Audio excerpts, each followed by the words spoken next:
Welcome to another amazing webinar masterclass training from Baselane. We're very lucky, extremely lucky to have Zach Kepes with us again for the second time, trying to get him for the third time. You guys helped me get that going. And today, I'm going to share my screen here. We're going to be talking about a really important topic. After we did the first one on property management, we realized that really there's a lot of things we need to discuss on, this topic of how to find and fund deals in 5 minutes or less. And really it's all about helping you think about, your goals, how to achieve those goals with the right deals. And then, tons of topics that we're going to cover inside of this. But really first, for those of you who haven't met Zach, I'm going to turn this off actually, because I think you should just see him there. And let me introduce Zach here and let him say hello. So Zach is a nine-figure real estate investor, educator, and the largest private single-family home investor in Arizona. About the He's for largest, real. maybe one of them. I hate putting He's titles on. doing deals every, 30 minutes on Instagram. I see it live with a portfolio of over 300 properties. He's done over 4,000 deals in the last 20 years. So if you want to learn from somebody, this is it. And he's built a, amazing real estate portfolio and empire from scratch, self-managing hundreds of rentals and flipping thousands of properties.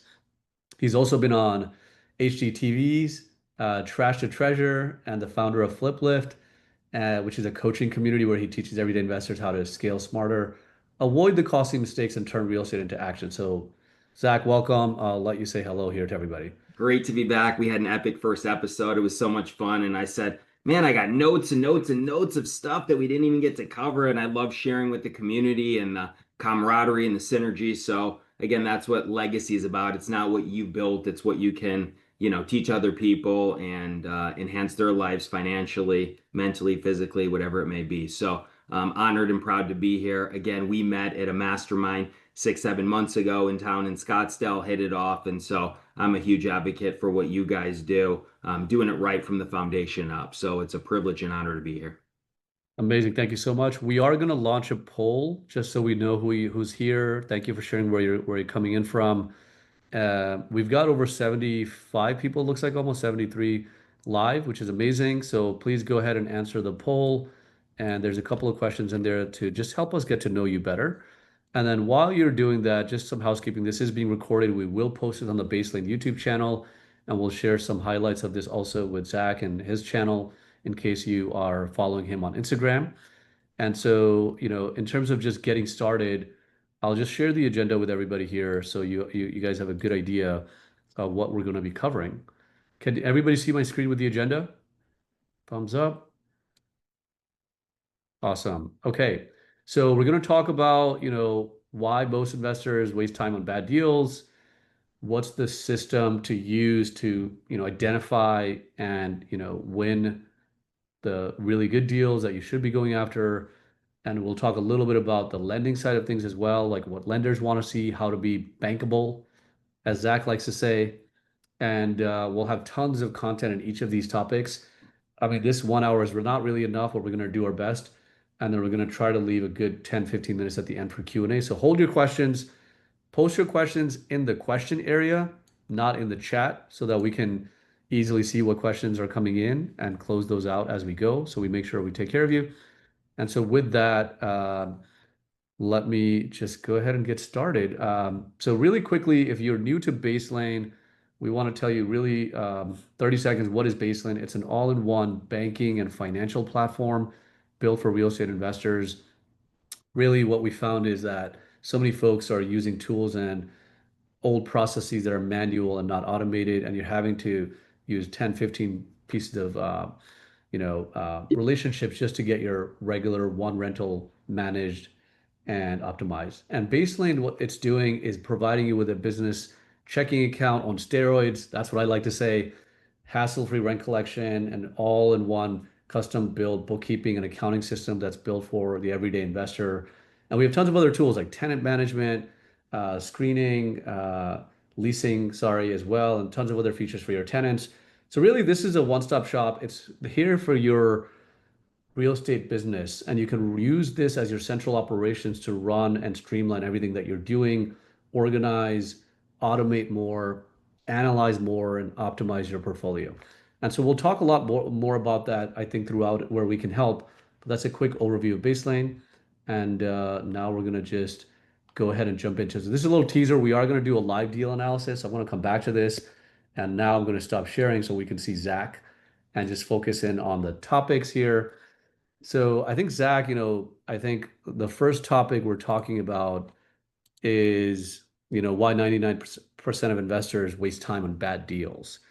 And Sure. there's analysis paralysis. People don't have the clear buy box, for example. What are some of the challenges that you're seeing when people are thinking about buying good deals and, deal analysis? When they're thinking about buying bad deals, it's like expectations too. I think a lot of people come in here and they want to make 20, 30, 40%. That's not really realistic in today's market. I mean, for me, I look to make 8 to 10%. It's like people, there's a lot of misinformation from all these gurus out there in terms of, oh, you're going to make $100,000 on a deal. You got to set realistic expectations.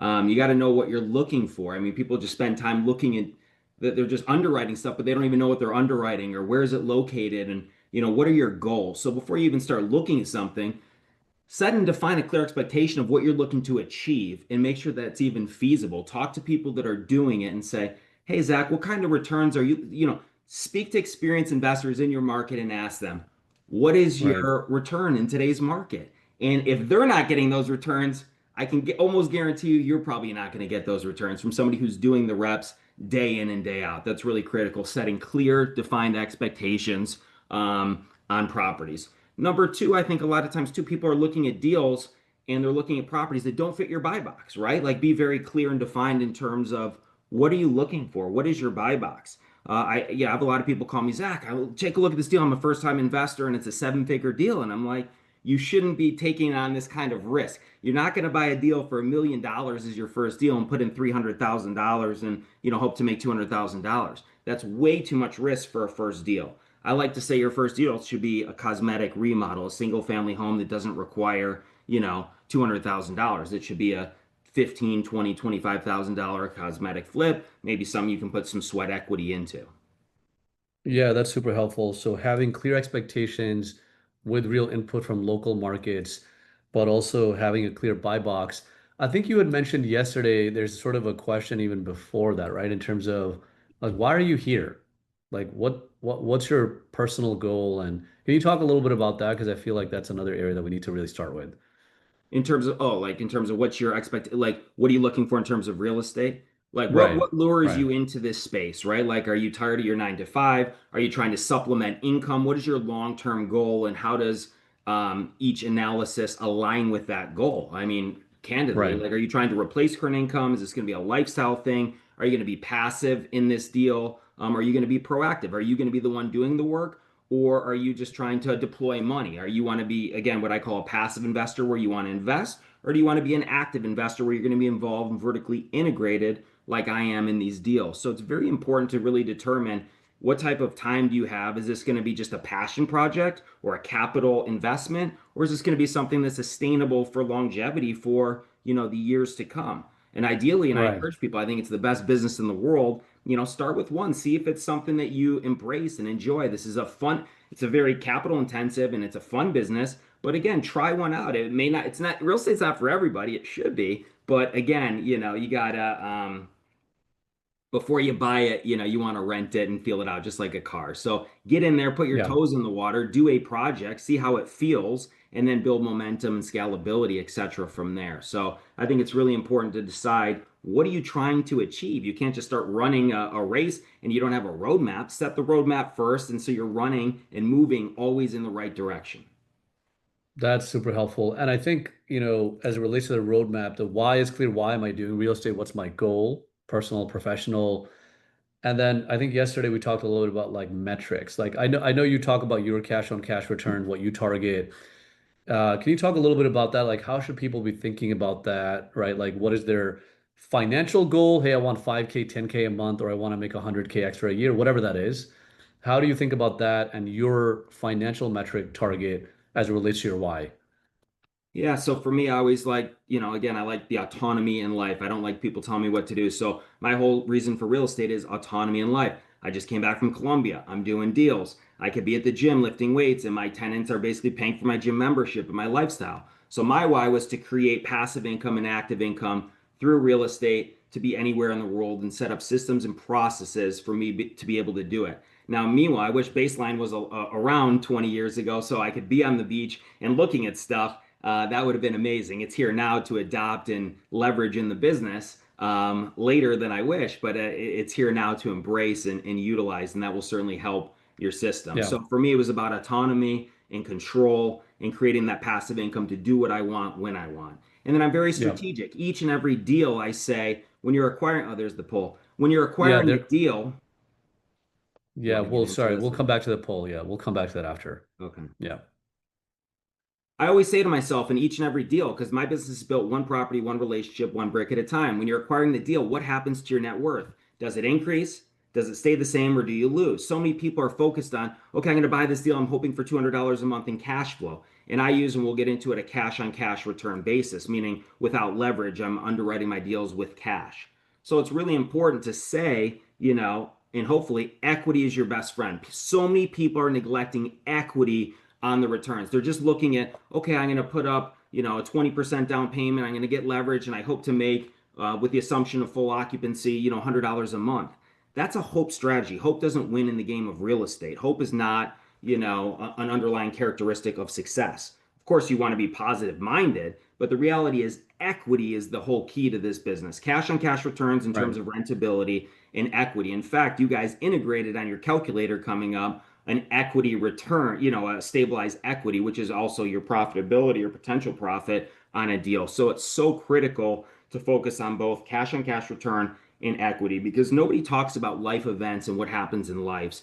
And when things happen in the market, or you have to sell something or a divorce or an accident, what is your contingency plan? Without equity, you are stuck in that asset because or you're going to sell and take a loss. Because if you're Take a paying a loss. retail value for something and you need to get out, you're a loser. But if you're buying Right. diligently, and we'll get into the underwriting, and you have plenty of equity, you could be the first mover out of the market to drop price or have plenty of opportunity and cushioning to, enhance the property for the next buyer, just multiple different ways of maneuvering in a difficult market. Equity is your Awesome. best friend. I just want to reiterate that. Yep. So let me recap. So having clear why and a clear buy box, having a roadmap, which defines really your metrics, like what are you trying to achieve? Cash on cash returns, one of those metrics. We'll talk a little bit about that with a live example for everybody shortly. And then this is a really amazing concept, which I think we may understand, but maybe we're not doing consistently is do you have equity in the deal at closing? Upfront, Right. I think is what you're saying. We Yep. will talk about this in the live deal analysis as well, so you guys understand what exactly this means and what's good versus bad. I think that'll come out. But I think we want to call that out as in your deal buy box, but also analysis of what you're looking for. What you're saying, if I got you correctly, is don't just look for cash flow, also look for equity in the deal up front. A And hundred then percent. and then there was one more concept I think you were talking about, which is about sources, right? Like the deal sources. And so I think we do hear a lot about, oh, the market's not great right now, right? It's a buyer's market, potentially, but then I don't see any good deals, right? And the deals don't pencil. Obviously, there are tough conditions out here. How would you think about, sourcing the deal? Like, where do we get the deals from? How should we Yep. build a network to get the deals? Great question. So it's very important to be what I call top of mind mentality. I always say being proactive versus reactive. If there's things you're going to extrapolate from today, be that proactive, that first mover market advantage, be aggressive. The passive people in the world don't really get paid, right? You want to be top of mind mentality. And how do you do that? You're marketing yourself all the time. My hat, trash to cash. I wear it on the planes. I'm at the gym. Brand yourself. Come up with something creative that defines and it's authentic to you to have fun with. I also like what's called reverse engineering. So instead of just trying to go always to the sources, and we use this example briefly talking yesterday, do a Google search in your market, sell my house cash, and see who comes up. Those are the wholesalers, those are the buyers. Get on their list, call every one of them. You should be number one buyer in those lists. reverse engineer that. So as if you were selling the house, hey, I have a home for cash and I want to sell in this market, use ChatGPT or Google. You're going to get 100 people in that market. Those people are spending money for advertising. Be on that list of those people, number one. Number two, one of my secrets, and you can take it from my knowledge, and I'm happy to divulge, is work with the title companies. Title companies bring in the wholesale deals. Find out which companies are wholesale friendly. Call them up. Hey, listen, I understand you guys work with wholesalers, right? Yes. Can you let me know? Here's my buy box. When you get a deal from a wholesaler, make that introduction. That's a huge value add for the title company, also for you, and also for the wholesaler. They're matching you up. You want to leverage every opportunity. Call the agents that's specific that work in your area that you're buying in of your buy box, right? If I'm buying in a 50-mile radius, I'm going to take on Zillow or Realtor.com, those top 20, 30, percent agents, and I'm going to call them all. Hey, my name's Zach. I'm a cash buyer in this area. Before you list anything, do you want a double commission? There are so Right. many ways to do it. And if you're just getting started, I know we have a lot of people that have 5 and 10 and 20 on here, and there's people that have zero. The reality is, even if you have zero, go out and put yourself out there. I have cash. I'm looking to buy. Here's my buy box. Nobody cares if you've done 100 deals, 4,000 deals, or zero. If you truly have cash and you're confident, and you know how to underwrite, and again, time kills all deals. So when you get that deal, make sure you digest it quickly to underwrite it properly. And if it meets your criteria, you jump on it. And also, last thing, very important, don't buy anything sight unseen. If someone knows you're a first time buyer, they're probably hiding stuff from you, or don't buy just on pictures. Make sure you have a contingency plan or an inspection period. Very, very critical. Yeah. Awesome. I'm going to do the poll really quick and we'll continue here. So amazing so far. In terms of who's on the call here, how many rentals do you own? It's a mix. We've got 14% with zero, so trying to get started, amazing. And 50% 1 to 3, 27% have 4 to 10, and then about 10% have 11 plus. So a good mix representative of the market, I would say, in the US. What is your main type of investment property? Mostly midterm, long term. That also tracks. Short term is about 30%, fix and flip is 23%, and then owner occupied multifamily is 23%. How many properties do you plan to acquire in the next 12 months? So it's a mix between a quarter of you said one, half of you said 2 to 4, and then a quarter said 5, 10, and then a small percentage said 11 plus. And are you currently investing out of state? And so 40% of you are investing out of state, 34% not yet, but considering it, 18% no, I only invest locally. And then the last 10% are not sure. What's the biggest challenge? Too much competition from other buyers, not enough time to source or analyze deals is 30%. Lack of reliable data is 14%. Finding deals that meet my return goals is 52%. Not sure what to look on market versus off market, 30%. Biggest challenge when it comes to financing. There's a bunch financing lenders, finding lenders who understand real estate investing. That should be easy. We'll talk a little bit about this, 34%.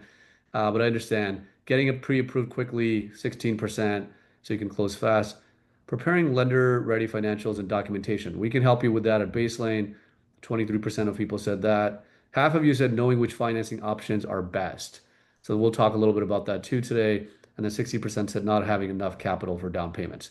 I think that's another area that Zach can talk about in terms of how do you get creative and how do you work with other people and how often do you review your financial performance? It's a mixed bag here. 23% said weekly, so nice job. 20% said monthly, so about 53% of people are very active. 32% said a few times a year. 10% said only at tax time, and then 16% said I don't really track performance. So yeah, we want to make sure we improve that and track performance on an ongoing basis. I'm sure Zach, you're looking at your books at least once a I'm month, actually not. It's so funny. People have this but maybe you have a perception. They're like, team. "Hey, Yeah, what? How much have you made this year? What's your revenue?" And yeah, honestly, it's always a surprise because if I'm so worried about, and we could have this conversation, if I'm so worried about what I'm making and I'm not focusing on acquisitions and relationships, I'm missing out opportunities. I know that I'm in deal flow and things are good, and I have general scope in terms of numbers of what I'm getting on returns. But I right, don't get stuck in the analysis paralysis. It's good to know. Again, if I had Baseline and I'm looking at it, it'd be make the tracking would be much easier versus, all yeah, right, send me the QuickBooks. How are we doing? In addition, by right, the way, if I had Baseline, it makes tracking much easier for those banking relationships. I could walk in with my Baselane account. I open up my computer and they say, Zach, how's business? And I say, you tell me. Take a look at my performance in terms of revenue, rentals, fix and flips. It's an amazing tool and product for bankability. And back in the day, I had to spit out, we talked about this, QuickBooks and PowerPoint presentations. It's antiquated. Here's my scope of Right. work, guys. Here's my, yearly performance. Now they could see real time pictures and returns. So it just makes it, I say, wrap it like a Christmas gift when you're going in to meet a lender. Well, your Christmas gift has arrived early, which is nice. Yeah. Yeah, amazing. So we talked about just now the top sources of how you find the deals and how you can actively reverse engineer, it, as you said, go back to the wholesalers, the title companies, realtors. You can obviously use Zillow and MLS as well on market deals. And I Um, always like to integrate, which is super yeah. important. Leverage your social media, don't be shy. Put out Hmm. there, again, even if you've never bought a deal, so we have what, 15, 20 people, percent. Hey, I'm out here looking at open houses. Hey, I'm looking at this is the type of property I'm looking at buying. The fact that you're out there being proactive in something and disseminating that, the world attaches to people that are taking action, right? I mean, it's the Yeah. domino effect of activity. So if you're out there doing something positive and manifesting it and projecting it and showing that tangibility, people are attracted to people that are putting in the reps, and therefore you're much more susceptible to bringing in the deal. Yeah, I love that. And I think then a lot more people will probably come out and be like, oh, I didn't know you were doing this. I'm interested. Maybe Correct. they'll get involved. Maybe they can't do it and they want to give you the money so you can go That's do it. exactly right. We're Right. the workhorse. We are the human capital, as I like to say. And they say, God, you're out there every weekend looking at deals. I don't have time, but you know what? I have 50,000, I have 100,000. How can we make that money work? And that's the key to this business. It's being proactive and engaging consultatively those people that are watching you. There's a lot of action takers out there, and there's a lot of shit Yeah. talkers, and and again, doers. We're the doers, and leverage those people that are passive to our advantage. Yeah. Amazing. Okay. I think we're gonna just go ahead and get into just talking about how you think about deals. Obviously, we have a deal example. Sure. But what's your process like? I know you're a local market and you know your numbers. Before we do this live deal, like what's your process for, now let's say you got a deal from somewhere, title company, whatever. Yeah. What's your process like to analyze it, evaluate it, and say, I want to make an offer? Sure. So immediately, again, remember this, guys, is so critical. If I can't stress it enough, I'll reiterate multiple times. Time kills all deals. So immediately, when someone sends you a deal, you don't sit on it and say, "Hey, thanks. I'll get back to you tomorrow." Because if it's a good deal, it's going to be gone. So number one, consider the source. Where is it coming from? If it's a hot deal that the title company just called you on and said, "Zach, I just got a contract in this property over here. I'm going to connect you." I don't care what you're doing. You're on a date, you're making love, you're doing whatever. You stop what you're doing, right? This is a key moment, and you analyze that deal. And so here's what I look at. Does it fit my buy box? So for right now, for example, most of the stuff I'm buying, is it under retail ARV 4 to 450, right? That's the stuff that I'm buying to hold that makes sense for me to rent. Am I going to get an 8 to 10% cash on cash return? So I look, Hmm. if they're sending over a $2 million deal in, let's call it Apache Junction, it's an immediate no. That doesn't work for me. But I also want to return and give good communication and appreciation for that opportunity. Hey, thank you so much. This doesn't fit my buy box, but if you get anything here, please let me know. So number one, Mm. communicate right away. Hey, this looks like it has potential, or it's an immediate no. Let somebody it's immediate no that it's a no right away. And if it's a potential, hey, I'm going to get back to you in 20 minutes. Please just give me 20 minutes, ask them for that opportunity, get down to your desk, and then say, okay, what's the ARV, depending on what you're looking for. Boom, does it hit the 450 ARV? Yes, or under. Okay, how much work does this Right. take from pictures? Back into it. Let's call it $40,000. What are they asking? I always want, don't just send me a deal. What do you always want to look for? What are you hoping to achieve? If I'm bringing you a cash offer, what is your number? You never want to just say, someone says, hey, can you bring me an offer? I don't like that. People already know what they want. Again, it's always the rule of thumb in negotiations. Whoever typically speaks first loses. So I always ask, give me, where's the source? What's the address? What's your ask price? When's the close of escrow? Let's get the Hmm. concrete information before it's just ambiguous. Don't just give me, hey, I have a home in this area. I'm not wasting my time. So is the source a Right. valid source, or is it just some, daisy chain deal that's been sent out 50 times? If it is, it's an immediate no because it's already been reviewed by a top buyer. So where is it coming from, and are you the first look at this? Has this been marketed before? Do a Google search if it's on the MLS or listed on Zillow. Just do some quick preliminary due diligence to make sure this is an off market direct deal, and ask that individual, are you direct to seller? If you're not, Mm, pretty much, again, all this time wasting. If they're not direct to seller, find out who's direct to seller and go direct to that deal. got it. And then, Um, and we'll get into it, reverse engineer. So does it hit that ARV price point? Okay, boom. How much work does this need? Is that something that I could digest based on this stage of my investment career? If this is some firehouse and it's a 1 year permit opportunity and you're an early investor, probably don't buy that deal. And you want to project accordingly. Hey, my buy box today is a cosmetic flip. Maybe I'll do cabinets, carpet paint, no structural, light permits. Or, hey, I'm an experienced investor, send me a redevelopment deal. Be very clear in terms of what are you looking for and what are you hoping to achieve. So for me, again, I get the address, I immediately take the pictures, I go to the computer. I know in my mind, okay, how much ballpark does this need? And I'm going to be very conservative in my estimate. If I think it needs 30, I'm going to put 40, right? You never want to put less to hope to buy the deal or get emotional about a deal. There's right. zero separate emotions from acquisitions. Very important. Don't never fall in love with any deal, because I always say if you miss one deal, there's two more right behind it. But go through the reps quickly and understand, is this a good opportunity? Then what am I doing? I'm not just looking at the comps. Comps are yesterday's news. Market in these markets move pretty quickly. I'm going to look at the comps and take that in consideration. But the next thing I'm going to do is I'm going to pull that subdivision, and I want to know what's happening. How many other homes are available for sale? How many days on the market have they been sitting there, right? That's going to be a very good indicator of how long are you going to need to carry this deal, and what are your carrying costs? Are you using hard money, private money, you're in Right. cash? Very critical. But it also shows the demand in the area. If homes are sitting on the market for a week or less, that tells you something. Wow, this seems to be a really hot area, or there's a limited amount of inventory and supply over here. So I'm going to capitalize on this. And then what do I do that nobody else does? I call the agents in that area and I say, hey, Saad, hey, Candace, hey, I see you have a listing over here. Talk to me. Do you? And I'm gonna just pretend I am an agent, by the way. Hey, what's going on? Do you have any offers on the property yet? I'm thinking about showing it. Right? Great question. Oh, we're getting great activity. Oh, we're accepting an offer. Oh, we have something pending. I had multiple offers. That's the critical information. Do what everybody else doesn't do. Don't just look at a number and a tax record and assume that's a comp. When you assume, you're wrong, because also things get misrecorded. Tax records are not always right. Square footage isn't always right. MLS data is not Right. always accurate. It's so important during, let's call that 20 to 30-minute period of due diligence, of analysis, to get on the phone, to call those agents in that area and talk to them. Hey, if I have a 3-2 at 1,500 square feet, how fast do you think it would sell based on your experience in that neighborhood? What do you think the rents are for that asset class, by the way? Do you have backup buyers, by the way, if it shows pending and there's multiple offers? How many offers did you get? What is the Mm, likelihood, if I buy a home in that neighborhood, that you could send me a backup offer based on a new acquisition, the one that you're looking at?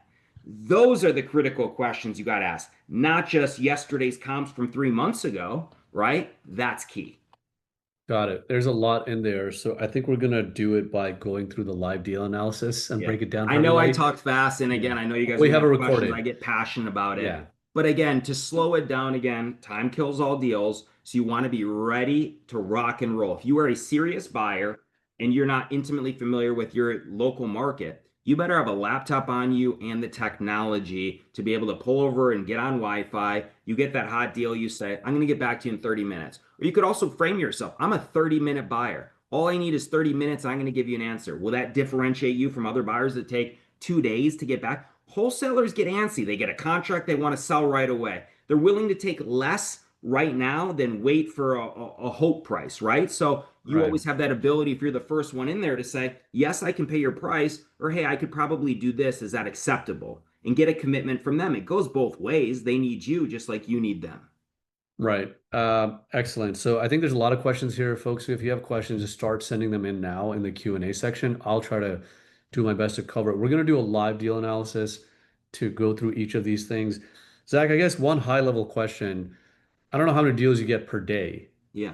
But do you have like a screening thing? Somebody's like screening out the bad ones and only sending you the good ones in your team, No. or It's how are you right doing here. it? So I mean, I take them all seriously, but I know the market so well and so quickly. I also know, again, it comes down to the source. I mean, I have my top 5 or 6 people. Of course, I'm going to give those people preferential treatment. Those are my VIP sellers or title companies or wholesalers or agents. We have an intimate Right. relationship. If you're a new wholesaler and you're trying to develop a relationship with a top end buyer, make sure you pick, don't just text them the deal. Like, I'm not going to take someone seriously, like, hey, I have a property for you. I've never met you. I don't know you. I'm going to devalue that source. So, in order to get to that VIP level, if you are a wholesaler or you're selling a deal, pick up the phone and FaceTime, create an intimate relationship so that person takes you seriously and then they immediately digest the deal. Otherwise, it's probably going to sit. I'll look at it, but I'm not going to give it my full attention, right? Let's be real. Right. Okay. So trusted sources, more attention, immediate Of response course. And you all want to day. develop those trusted sources. You want to be that VIP first look buyer, right? When we talk about Yeah. daisy chain, if a trusted buyer looks at something and they pass on it and then it goes out on a wholesale distribution, you better believe they already sent it to 5 trusted buyers. And there's a reason that they probably already passed on it. And you should keep that in the back of your head. Again, consider Yeah. the source. Is it on some distribution? Is it on some random wholesale list? And then you Google search it and it's on 5 lists. The first thing that I do, by the way, and I look at the address, does it fit these criteria? I'll go in my email because I'm on every distribution. I say, has this been blasted before? And if it's been blasted, I pretty much don't even go through the steps of underwriting because I know that by default, it's like, It's yeah. I hate to say, like the girl that's been dumped 100 times and she's at the bar, she's not as desirable as some new girl that just moves to town and says, hey, on the dating site, I'm brand new to town. No one's dated me. Well, you're going to take that a little more serious than everyone's dated the same girl. You wonder what's wrong with her. Right. Awesome. So are we looking at, do you want to do this deal or did you have another deal in mind that you wanted to Oh, go this is through? fine. I could do any deal. This is a great one. This Okay. is one I actually have in escrow right now. That's Okay. perfect. It's a single family home. It happens to be on a street called Hilton. And I just bought this, I think the same day we did the last webinar, if you will, or masterclass. The wholesaler Okay. calls me up. He's like, hey, Zach, I got this deal on Hilton. And I own a house literally one street over with one differential number in the address off. And I said, immediately I thought, because I know all my houses, quickly I thought, you're trying to sell me my own house? I thought he was joking around. It's literally 6'4" versus 6'3", blah, blah, blah. So, and it happens to be the same exact home. So you want to talk about being intimately familiar with where you're buying. I know we've had the discussion about buying out of state. I'm not a huge fan because you don't know that market. You don't know the trends and what's happening and what the rents are. You're not dealing in it day in and day out to make those quick decisions. It'd be very difficult to do this business Right. if you are buying out of state or you don't have that local immediate information to pull the trigger quickly. So again, if you're not comfortable pulling the trigger in 30 minutes or less, you should be tentative about those deals. So again, the wholesaler Yeah. calls me up. I got this property. I already own this asset, which makes it easier for me. And I happened to buy it a year ago. And I paid 315 for this asset a year ago. This one actually shows price 300. I'm buying it for 290, by the way. And it's worth 390 conservatively to 400. So let's just do a quick analysis, right, for a litmus Yeah. test. There's a So hundred let's, thousand dollar spread. I know you're going to do there you go. So yes, immediately I let's know plug what this the in. ARV is, right? The after repair value I know is 390 to 400. You want to be conservative. You never want to put the highest value, put the lowest value, right? Because when you're underwriting, you don't want to get emotional excitement or misinformation to persuade yourself to buy deals. You want to buy the best of the best. There is an abundance of opportunities. The misperception is there's limited deals. That is not true. Why do I do this? There's deals for everybody. There's an abundance of properties every single day. So it's important to buy the right ones. And again, I think we briefly touched on this yesterday in a quick conversation. There's so many people that feel stressed to say, I'm buying a deal, I'm buying a deal. You're buying a house, it may not be a deal. It's so important when we're going through this to leverage a pro forma, if you will, an Excel and a calculator to make sure that someone's not just pushing you because you're in some course to say, I need you to buy a deal. I'm going to get you a deal in the first 90 days. And then all of a sudden you put up $60,000 down payment on a $300,000 house and you have no equity and your cash on cash return is 6%. I see it and hear it time and time again. Oh, I own a deal. I go, no, you own a house that wasn't a deal and you're upside down in terms of Right. equity. So let's go All through right. this and plug in the numbers in real time. So So he we've calls me got, up. By the way, he was yeah. asking, that's a good point. He's like, I need 300 for it. And I'm like, well, at first it sounds pretty good and it was decent. But remember, as buyers with cash, we have the leverage. You never always want to know, especially if you're the first look, you feel them out. I don't know if I could do three. It's a little steep in today's environment. Remember that. What are your Okay. thoughts? Could you think we could get this thing done at 285? I just put a baseline on there. Almost no pun Got intended. it. Little baseline. And he's Baselane. like, "Why? Can you come up a little bit?" So I knew right away that he had some meat on the bone, Some which is flex. important. And then he's like, "Could you do 290?" I said, "Yeah, I think I could get that done." And immediately I bought the deal because I was so familiar. So let's get into it. Purchase price Yeah. 290, he was asking three. My closing costs are typically about a point and a half, so 43.50. Yep. Rehab, Is that about based right? on 40K? pictures. What's that? Is it about 40K or how much was it for this one Yeah, here? 40 on the high side. I'm thinking 30, but you always want to be conservative. So there's, almost 30% cushioning. Because again, you know what? I didn't walk it. And candidly, I know the neighborhood well. I know the You knew asset. it. It's a very good source. I don't encourage this, but after, over a decade of buying deals from this wholesaler, I know my numbers sharp. But if you're a new buyer, factor it in, talk to someone experienced to say, what do you think you'd put this in? And make sure you get an inspection period if you were to do this. So you could commit to a number but put a walkthrough contingency if you're going to buy this deal. Say, I just need 24 Okay. hours. Once we come to an agreement, you can open escrow and make sure they give you access to the property. And if you're not comfortable, bring a licensed contractor with you or another high-end investor that is familiar to give you a very valid budget. Okay. Got it.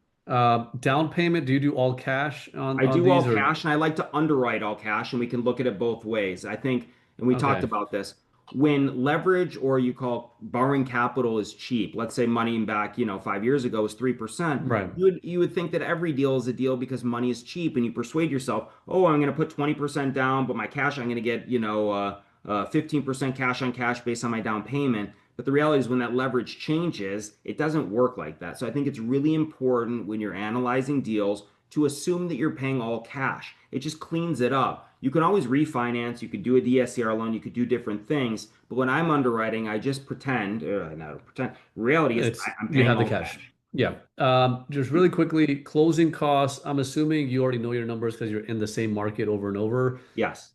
And there's a question about how do you know what the closing cost percentage is? Just from so many different reps and in the market. And it's also important, does the home have an HOA? Is there an HOA transfer fee? Is there a capital improvement fees? So depending on the asset, make sure the other thing you could do is say, hey, you have your 24-hour inspection contingency. If you're not so sure and that's a deal breaker, it's so tight based on that, maybe you shouldn't be buying the deal if you're going to be off by 1%. Put a contingency for an extra percent. But then what you'd want to do is call your title company and say, Call your can you give title. me a projection of what this looks like for closing costs? Remember, when you're buying wholesale and you're buying off market, traditionally the buyer pays all the closing costs. So don't just assume that, oh, it's only going to Right. be half. Assume you're paying double of what you Double. anticipate when you're doing that. Excellent. Okay, so I'll come back to some of the financing part after, but we talked about equity at close, and I did some rough math, and I want to make sure this is looking correct to you. So 290 purchase, let's say 35 is the rehab investment, ARV is 390. So does that look to you about right? It's about 20% equity in the deal. So that's basically taking the ARV, which is right here, 390, taking out the purchase price, which is the 290, taking out the 35K, which is the rehab, and then the closing costs, essentially. Correct. That's what we call gross equity. That's not what you would make if you flipped it right away. But that's a Right. number that's really important that I want people to hyper focus on, if you will, because most people just focus on, oh, I'm going to buy the deal to make it $200 a month or 300. And that's great. And that's an important factor. The most important factor to build long-term wealth, like I've done, is looking at this equity. And why is this so important? If you were to buy a deal and let's say you paid on this asset 350 and you reverse this deal and put in 35 and whatever, you'd ultimately be in it at retail and you'd have zero equity, right? Equity is your best friend. So when you There you talk go. about your personal financial statement or you go to refi or you look at your wealth, by buying this deal day one, once I close, what happens to my net worth? My net worth in a gross capacity goes up by just closing on this deal, which is the most beautiful thing, by $60,000. Show me another, opportunity in the world where you can, sign a piece of paper, you own a single family home, and the next day or that same day your net worth goes up 60 grand. It's amazing. Now, do I create some value through rehab? Yes. Was I strategic in the acquisition? Absolutely. Did I spend a lot of time to build these relationships, to cultivate it, to get this first look, to capitalize on this? Yes. But the more you do in that domino effect of the reps, the easier it gets. And these come daily. So it's so critical. That's the most important thing. The other thing I want to talk about is your blended Yep. return. A lot of times, maybe let's just say this home had a built-in tenant and they're like, Zach, you got to buy this deal and it's only $1,000 a month, which is not the realistic value that you should get for real market rent. It's way below. It's 50%. Most people immediately say, oh, I'm going to pass on the deal because it's only 1,000 a month. I don't cash flow. But Right. what I venture to say is I'd still buy that deal if there was a tenant and I'd have to suffer at 1,000 a month. Not the worst deal because at 1,000 a month and based on my investment, I'm getting probably about a 2.5%, 3% return, which is terrible. Fortunately, I'm using cash. But when you blend the equity, let's assume that the market doesn't appreciate. Let's assume the market doesn't even depreciate. Let's assume a stagnant market. In 1 year, when that tenant vacates and you picked up $12,000, and maybe it cost you for carrying, let's call it 30. So your net differentials, you'd lose $18,000, roughly 1,500 a month. If you put that Right. 1,500 in a month, I still would make $45,000 on a 300 and $30,000 investment. Now what's my cash on cash unlevered return? Right. Just over 10%. So it's You're still to important to 10%. utilize that equity and your rental returns when you're analyzing deals. So many people hyper focus on one or the other and not both. So Zach, let's do the full rental numbers too, roughly, and then I'll come back to the equity, the debt side Yep, of it for folks. So I think a lot of people here are probably going to be using some type of debt. So we'll come back to correct. that since it's not all And cash. let's put realistic numbers in there. Yeah. So So let's what's let's the run it. rent? What's So the rents, typical rent? realistic rents on this house is low end 2350 to high end I could probably push 2450 to 2500. But again, when you're Okay. underwriting and doing deal analysis, always put the low end and you hope to get more, right? You Right. Got strive. I it. don't want to use the word hope. Hope is not a real word. Um, Strive for more. okay. Do you have a vacancy adjustment that you typically put in there? Is it 5% or do you anything like that? I would venture to say your vacancy adjustment would be about 8% because it's typically 30 days to get them occupied from closing to doing the rehab to then renting. So that equates to about 8.25% vacancy Okay. factor. And then what about all these other things? Property taxes, insurance, and so on. So What are property the tax annualized is $100. Oh, so it's $100 a month. It's 12. I mean, I could just tell you what they are because I know them. 1200? Property Yep. insurance is about $60 a month. Okay. Property management, thanks to Manage. Baselane, is zero. Yep. Maintenance. I typically don't put a maintenance reserve. It's good to put You it do the in. rehab. You could Yeah. put, that's fine. You could put a 5%. That's fine. Yep. Okay. And then utilities, I mean, is that all tenant or HOA is $40 a month.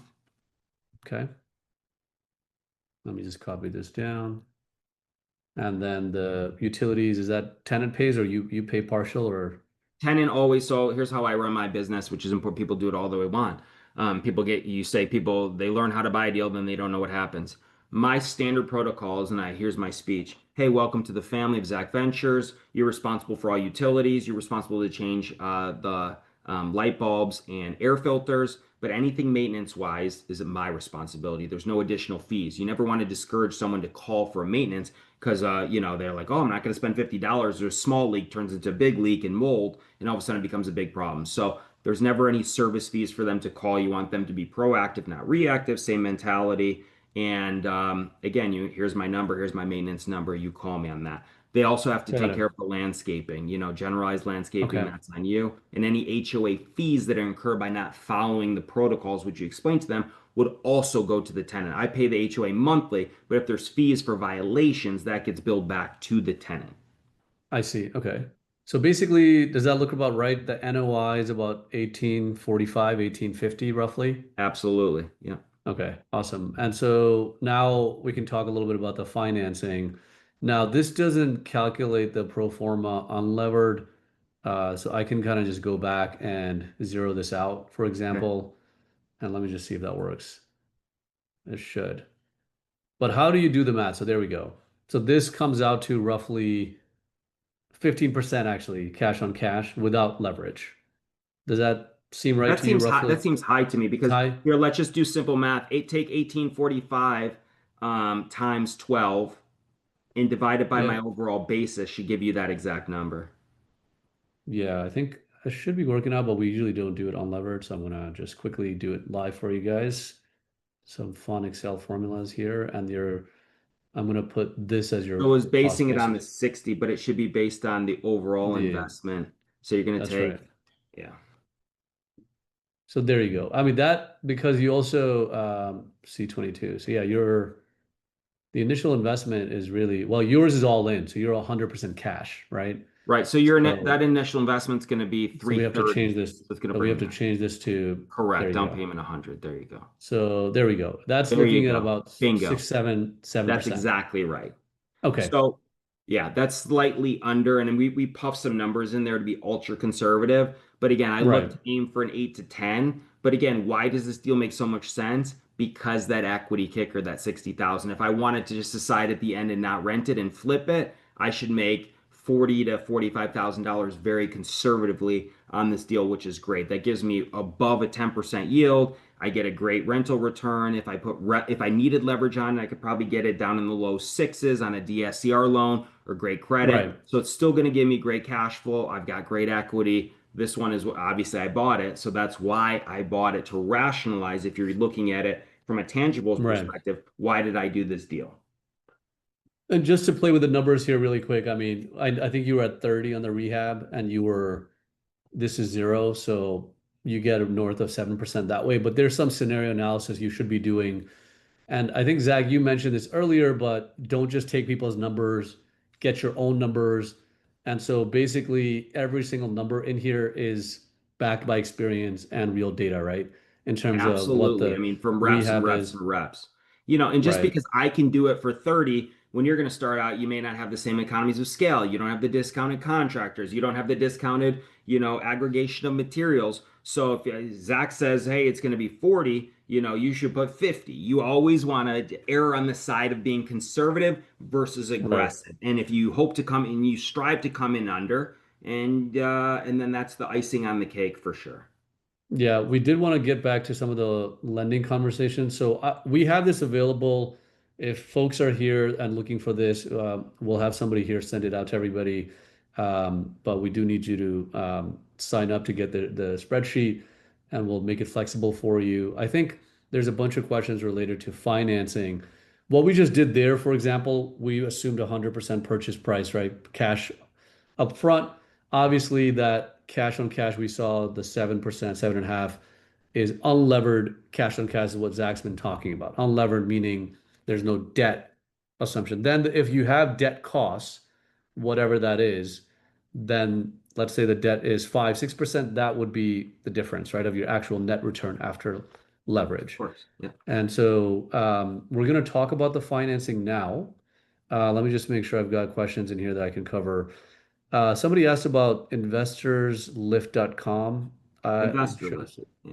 yeah. Is that something you use or? Yeah, my buddy Robert Wensley and I, we have a podcast, 11 out of 10. That's just another amazing source. InvestorLift is a great site for off-market opportunities. It matches wholesalers it's like the MLS for wholesalers. It's an incredible site. I think a lot of it's free now, if I'm not mistaken. I don't know all the costs. And Yeah, again, even with InvestorLift or Baseline, all that stuff. The reason I do that is because I know and believe in the product. I don't get referral fees, full transparency, because I love and appreciate the product. So I endorse people that I love. I've never taken a kickback or affiliate fees, just to be very clear. So that should mean a lot knowing that's fully transparent. So yeah, yeah, listen, you want to be on every site possible. Why would you only want one source, going back to sources right. of Get opportunities? all of them. Title companies, online. Listen, back in my early career, I was buying homes on the MLS. It's just, that's such a it's just a Yeah, liquid environment and so transparent. It's hard to get the best deals. The best deals are off market that have never been seen by anybody. awesome. I've got a few more questions. So we said that 60K Zach was good. How do you know that 60K is good relative to the 290K investment purchase price? Are you looking for 20% plus equity on day one, or what's your benchmark for that? Great. So my benchmark when I'm acquiring deals, I wouldn't do a deal unless I can make 8 to 10% cash on cash. Or again, you always want stabilized equity 15 minimum to 20%. This one's on the higher side in terms of equity, especially for the purchase price, right? I guess it's relative from a percentage basis. But if you don't Right. have after stabilization, what I mean is after you put your improvement money on top of your purchase price, what is left between that ARV? That is your gross equity. And then you take that percentage, what's the differential to get the percent? If you don't have 15 or 20 and you go to sell that asset, you could potentially lose. Why would you buy that deal? That's what moves the needle in terms of profitability, your net worth. That's the critical portion. I would all day long rather take a 5% cash on cash return and have 30 or 40% stabilized equity because that 5% is a short term deal unless it's some 20-year lease, which I highly doubt that it is. It's a short term Right. lease. Give me all those deals. I'll take them all because you blended. Equity is your best friend. By the way, who's to say that I couldn't just tell the tenant because I have all this equity? Here's $10,000. Go buy another place. I bought out their lease, Right. and now I'm going to bring in a tenant that's paying 2,500. It's a no-brainer. Leverage that equity to the max. Yeah, I want to talk. I know we have 8 minutes and we're covering questions. If you have more questions, let me know. I want to keep going so everybody gets everything here. Let's talk about lending and what do lenders want to see? I think you've talked about being bankable. There's an Yeah. ultimate goal of being bankable. Yes. How do we become bankable? What are the different sources of capital we should be pursuing as we think about doing our first deal, our fifth deal, our 10th deal, and so Sure. on?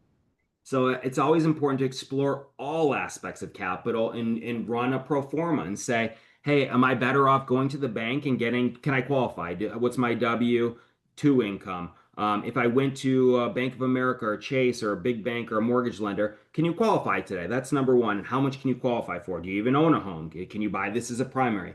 That's number one. And what is that cost of capital? What is the interest rate? What would they require down? Let's look at that.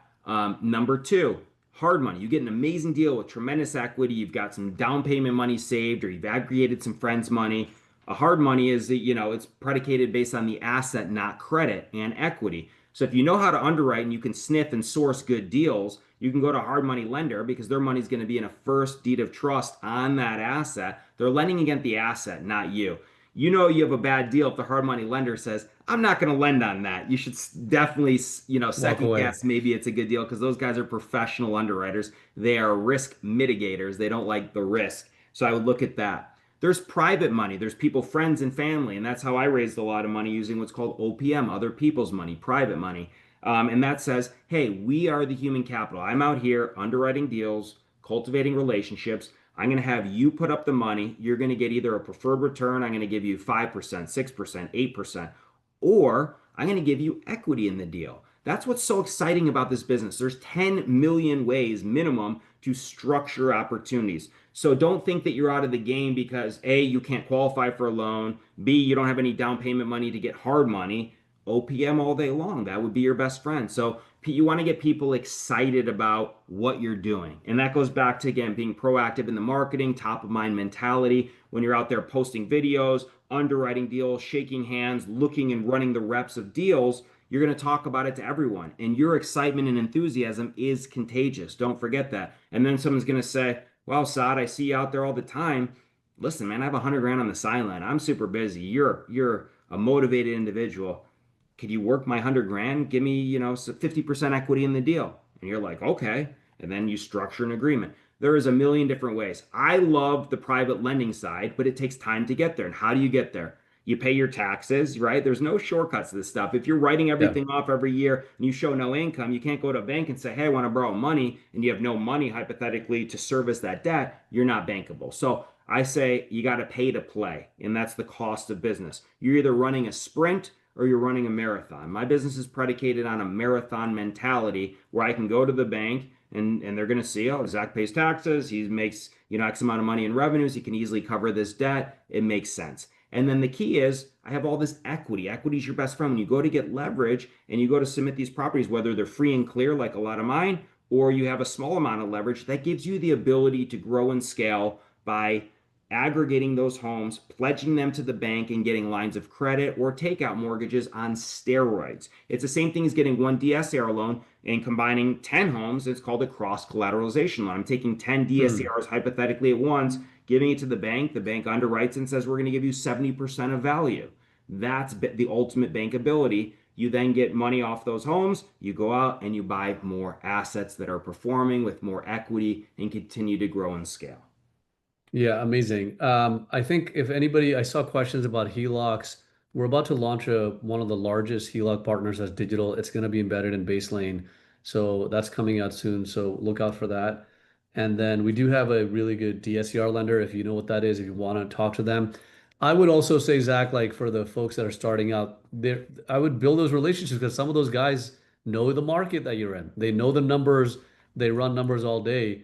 And so they can be a great source of gut checking the pro forma, your cost estimates, and Yep. they will tell you if stuff looks off or you're being too optimistic and your DSCR ratios are not coming through. And there, I think that's also a great resource. We talked a In little bit addition to about, that, real yeah, fast, I think that's a great point. yeah, 100%. Like if you're a new investor and you're nervous and it's your first deal and maybe you don't want the capital exposure or whatnot, and you brought me hypothetically that deal, maybe I put up all the capital and I use my crews. I'm just saying me, you'd be the same, right, higher vetted right. investor in your market. There's always the possibility of multiple joint ventures. They take all the risk, you bring the deal, and you just take equity, and then you can learn the reps without exposure and financial, capital Yeah. exposure. Amazing. We do have to wrap up. I wanted to make sure everybody had the resources. So we'll be sending out the calculator afterwards. There is an entire section on lending. You can go right here on Baseline, as you can see on my screen, and you can learn more about some of the options that we offer. It's in 48 different states. So again, check that out if you're interested and want to get some, assistance, pre-approval, whatever that is.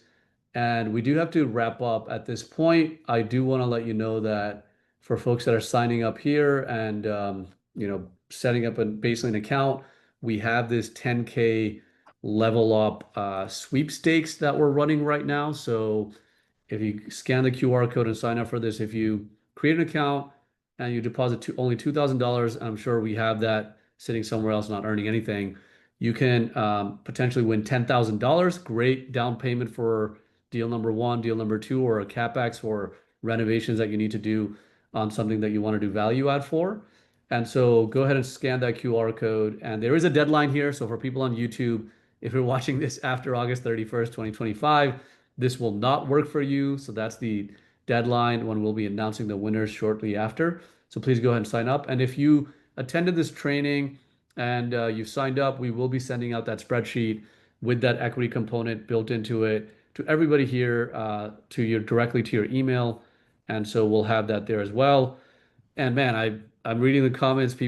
Somebody said I need this recording twice. This guy is dropping wisdom exclamation mark three times. Crazy. And I mean, when I met Zach, that's how I felt because I was like, this is probably one of the nicest people that I've met recently, and but also like just so humble and also so open to sharing because he has this abundance mindset and he knows that there's enough for everybody here to do. And so I really appreciate the time, Zach. Thank you so much. I can't really say enough thank yous here. We got to send you a special gift, just a little small thank you. We'll do that too for sure.